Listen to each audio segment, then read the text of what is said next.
Welcome to the I Can't Sleep podcast, where I read random articles from across the web to bore you to sleep with my soothing voice. I'm your host, Benjamin Boster, and today's episode is from a Wikipedia article titled Erie Canal. The Erie Canal is a historic canal in upstate New York that runs east-west between the Hudson River and Lake Erie.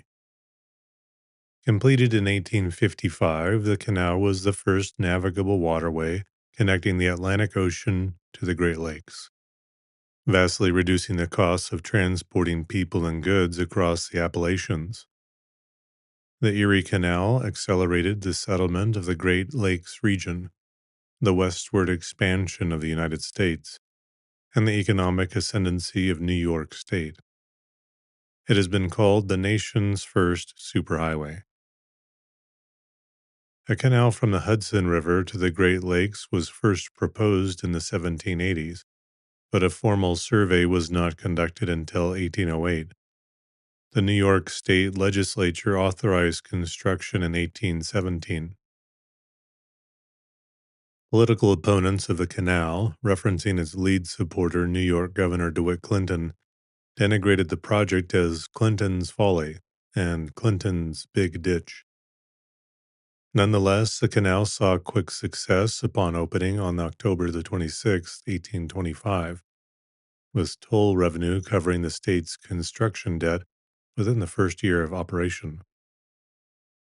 The westward connection gave New York City a strong advantage over all other U.S. ports and brought major growth to canal cities such as Albany, Utica, Syracuse, Rochester, and Buffalo. The construction of the Erie Canal was a landmark civil engineering achievement in the early history of the United States.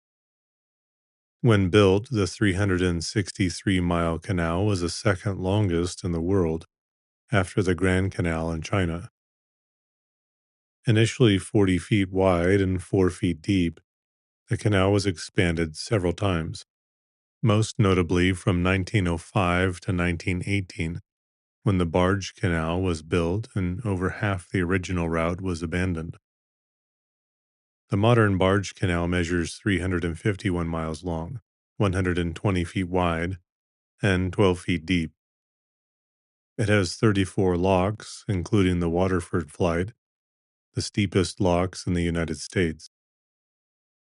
When leaving the canal, boats must also traverse the Black Rock Lock to reach Lake Erie or the Troy Federal Lock to reach the tidal Hudson. The overall elevation difference is about 565 feet.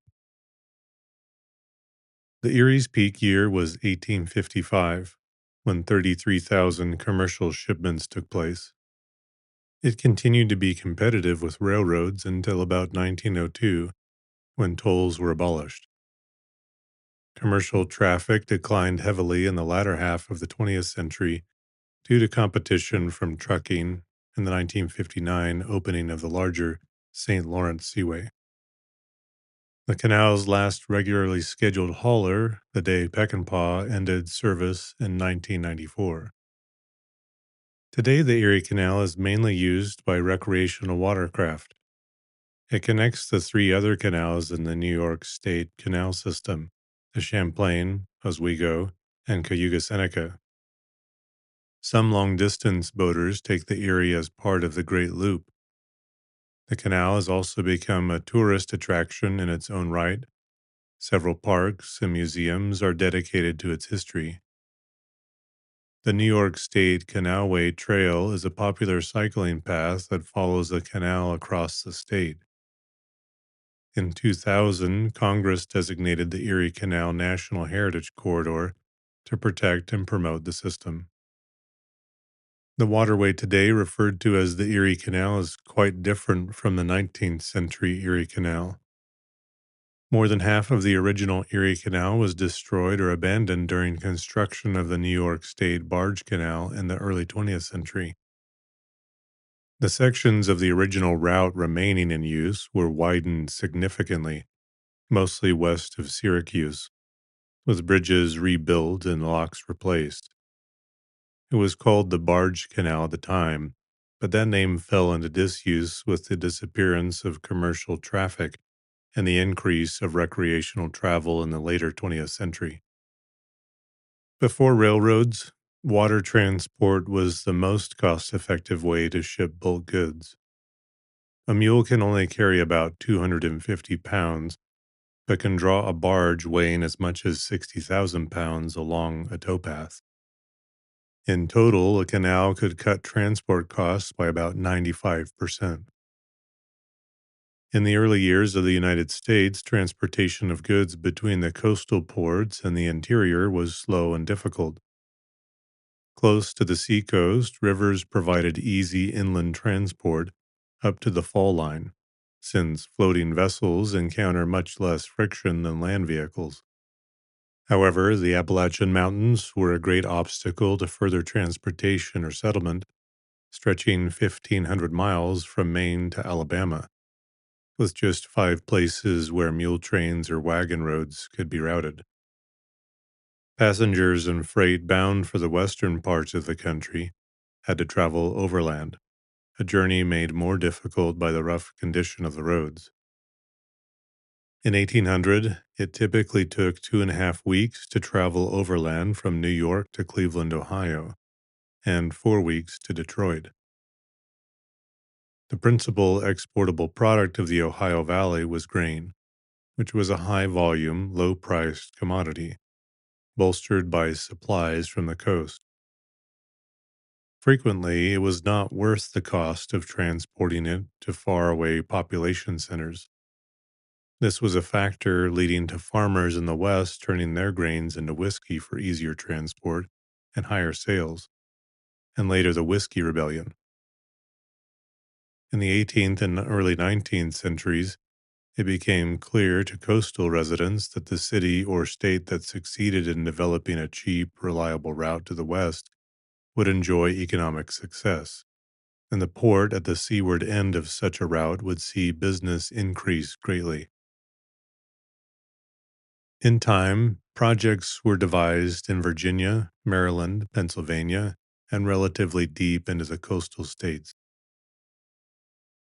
The Mohawk River, a tributary of the Hudson River, rises near Lake Ontario and runs in a glacial meltwater channel just north of the Catskill Range of the Appalachian Mountains, separating them from the geologically distinct Adirondacks to the north.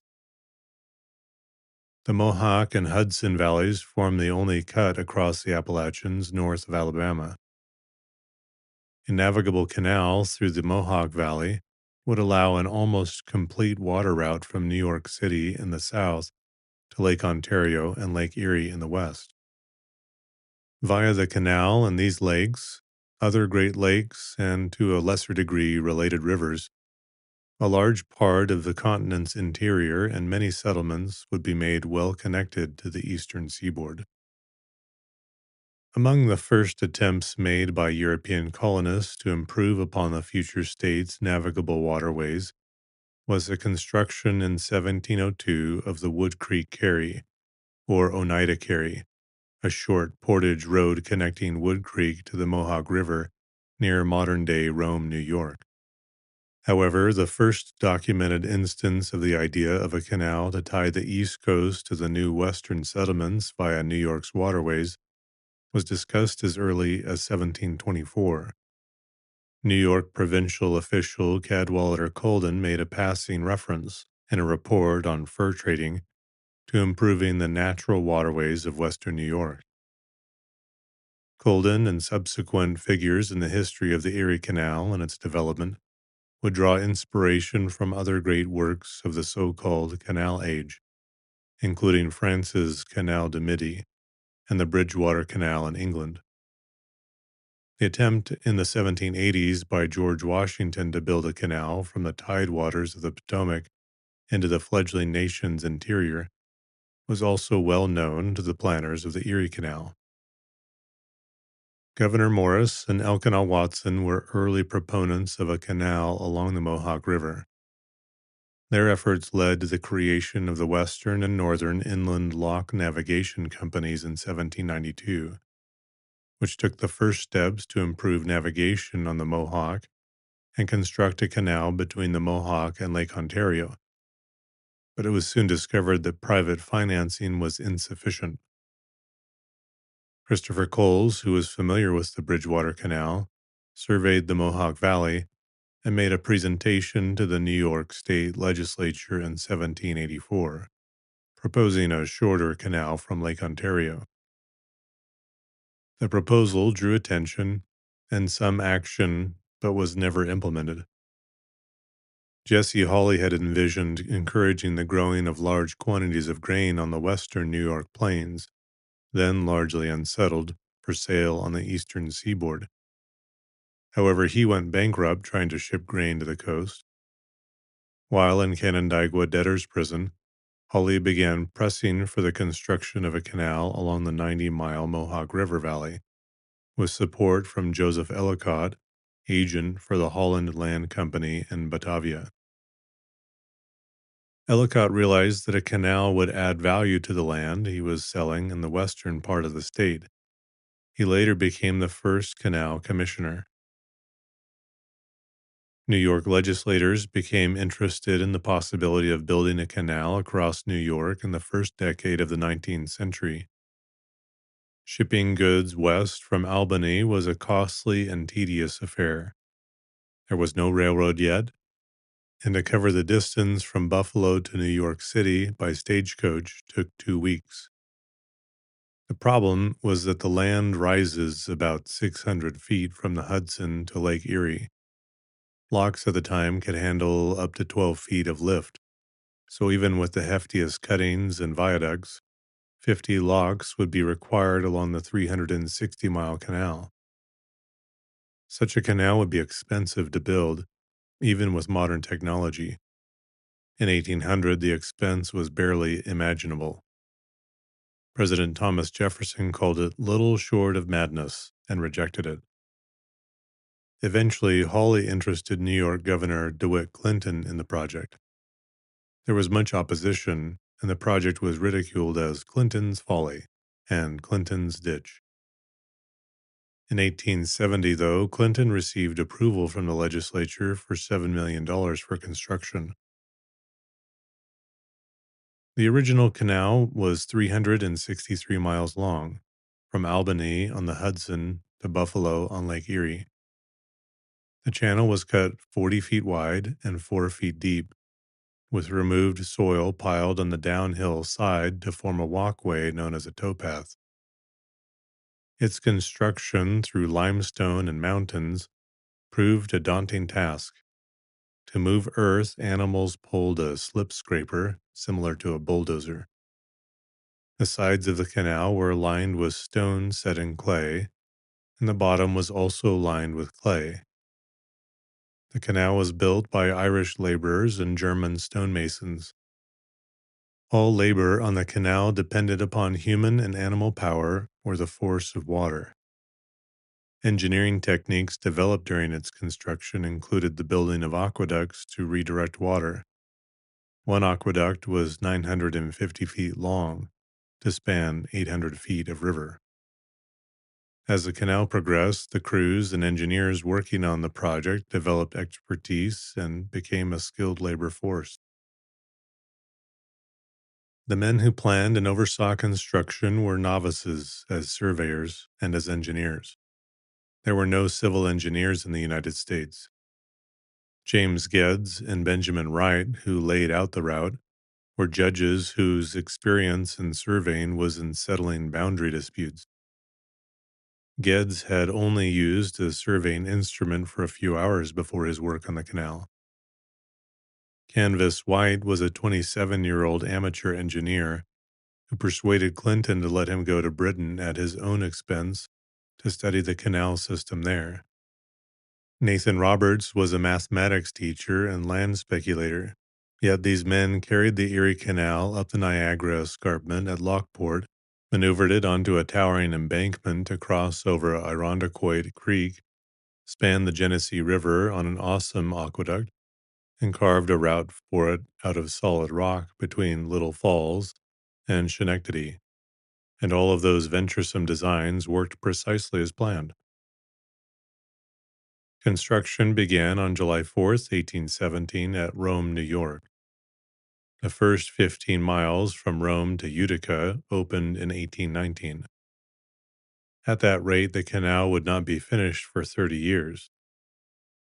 The main delays were caused by felling trees to clear a path through virgin forest and moving excavated soil, which took longer than expected. But the builders devised ways to solve these problems. To fell a tree, they threw rope over the top branches and winched it down. They pulled out the stumps with an innovative stump puller. Two huge wheels were mounted loose on the ends of an axle. A third wheel, slightly smaller than the others, was fixed to the center of the axle. A chain was wrapped around the axle and hooked to the stump. A rope was wrapped around the center wheel and hooked to a team of oxen. The mechanical advantage torque obtained ripped the stumps out of the soil. Soil to be moved was shoveled into large wheelbarrows that were dumped into mule-pulled carts. Using a scraper and a plow, a three-man team with oxen, horses, and mules could build a mile in a year. The remaining problem was finding labor. Increased immigration helped fill the need. Many of the laborers working on the canal were Irish, who had recently come to the United States as a group of about 5,000. Construction continued at an increased rate as new workers arrived. When the canal reached Montezuma Marsh at the outlets of Cayuga Lake west of Syracuse, it was rumored that over 1,000 workers died of swamp fever, malaria, and construction was temporarily stopped. However, recent research has revealed that the death toll was likely much lower, as no contemporary reports mention significant worker mortality, and mass graves from the period have never been found in the area. Work continued on the downhill side towards the Hudson, and the crews worked on the section across the swampland when it froze in winter. The middle section from Utica to Salina, Syracuse, was completed in 1820, and traffic on that section started up immediately. Expansion to the east and west proceeded simultaneously, and the whole eastern section, 250 miles from Brockport to Albany, opened on September 10, 1823, to great fanfare. The Champlain Canal, a separate but connected 64-mile north-south route from Watervliet on the Hudson to Lake Champlain, opened on the same date. After Montezuma Marsh, the next difficulties were crossing Irondequoit Creek and the Genesee River near Rochester.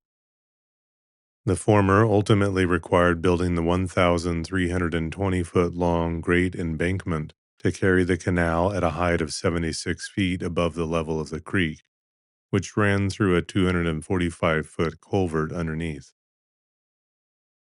The canal crossed the river on a stone aqueduct, 802 feet long and 17 feet wide, supported by 11 arches.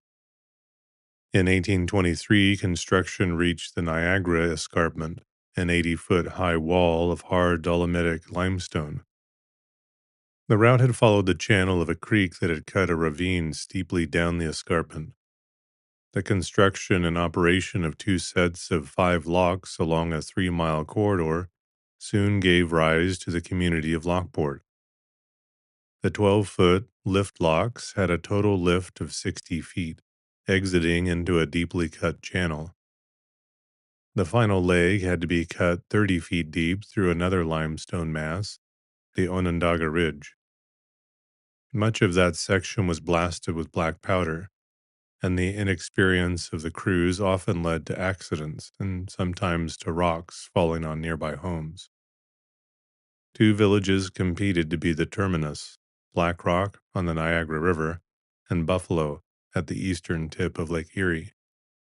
Buffalo expended great energy to widen and deepen Buffalo Creek, to make it navigable, and to create a harbor at its mouth. Buffalo won over Black Rock and grew into a large city, eventually encompassing its former rival. In 1824, before the canal was completed, a detailed pocket guide for the tourist and traveler along the line of the canals and the interior commerce of the state of New York was published for the benefit of travelers and land speculators. The entire canal was officially completed on October 26, 1825. The event was marked by a statewide grand celebration, culminating in a series of cannon shots along the length of the canal and the Hudson, a 90-minute cannonade from Buffalo to New York City.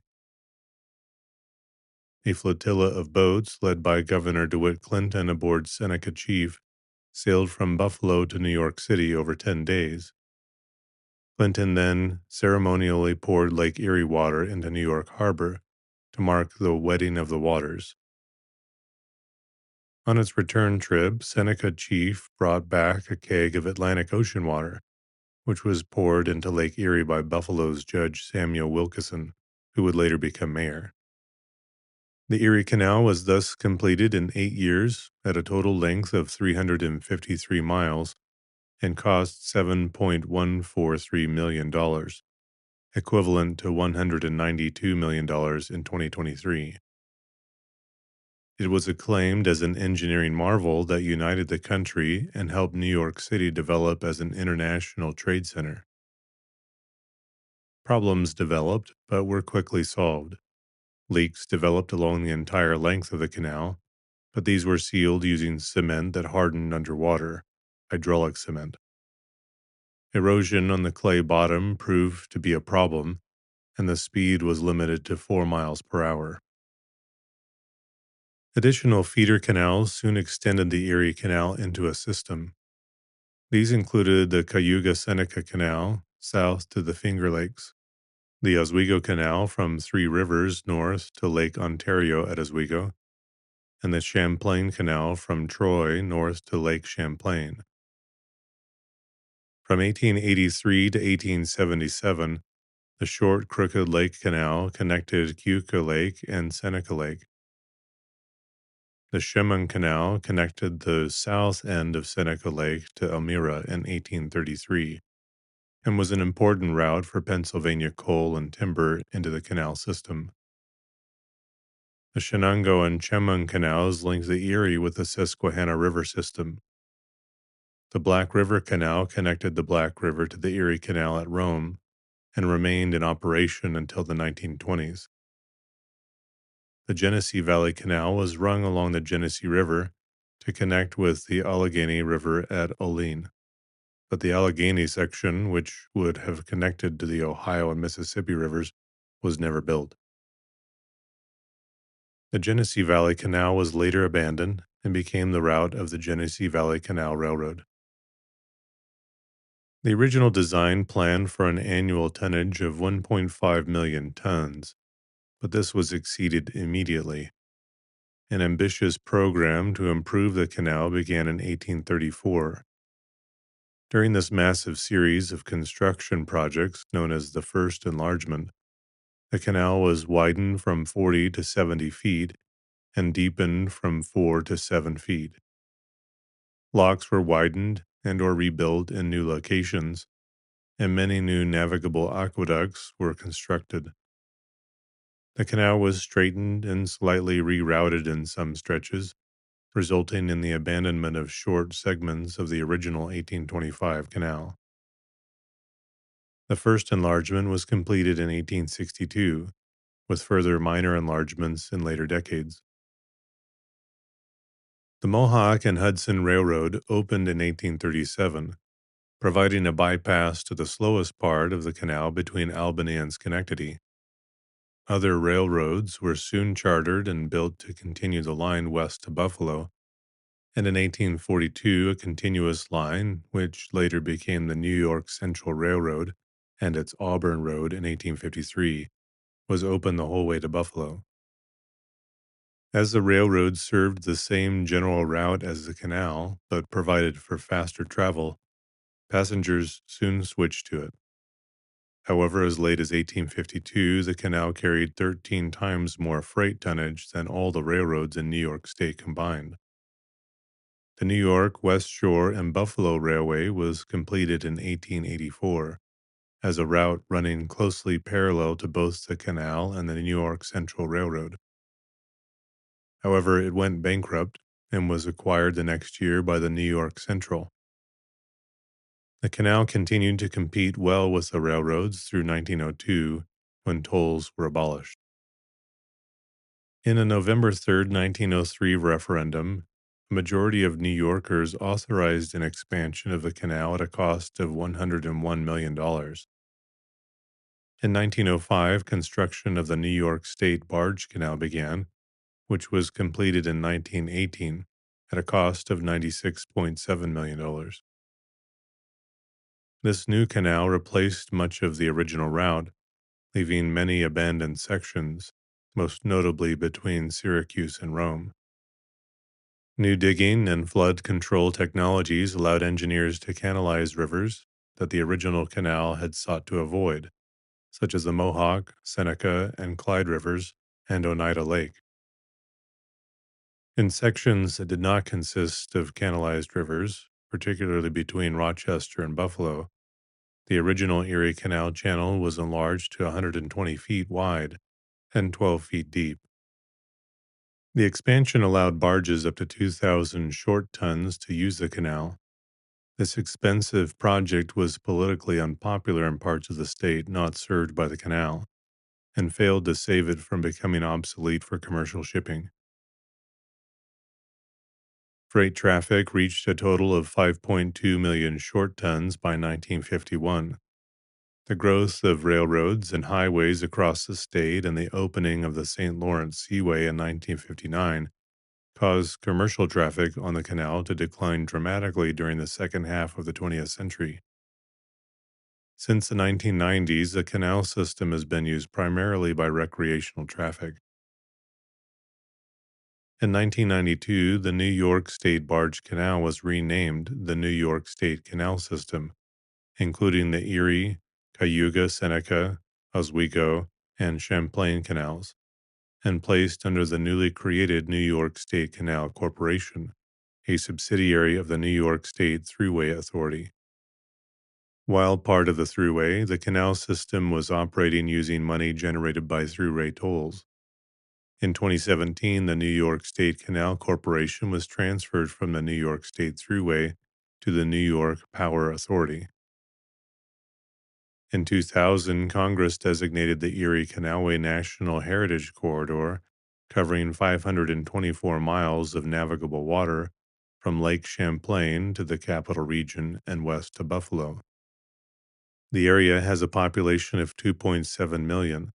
About 75% of central and western New York's population lives within 25 miles of the Erie Canal. There were some 42 commercial shipments on the canal in 2008, compared to 15 such shipments in 2007, and more than 33,000 shipments in 1855, the canal's peak year.